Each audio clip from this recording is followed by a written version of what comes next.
బ్రతికినన్నాళ్ళు నీ భజన తప్పనుగాని మరణకాలమునందు మరతునేము.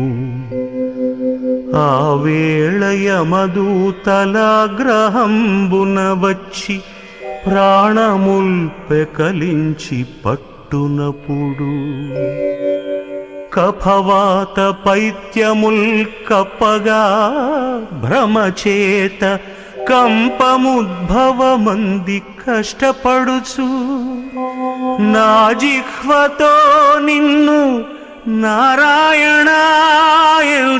పిలుతునో శ్రమచేత పిలువలేనో. నాటికిప్పుడే భక్తి నీ నామ భజన తలచెదను చెవిని వినవయ్య ధైర్యముగను. భూషణ వికాస శ్రీధర్మపుర నివాస దుష్ట సంహార నరసింహ దురిత దూరా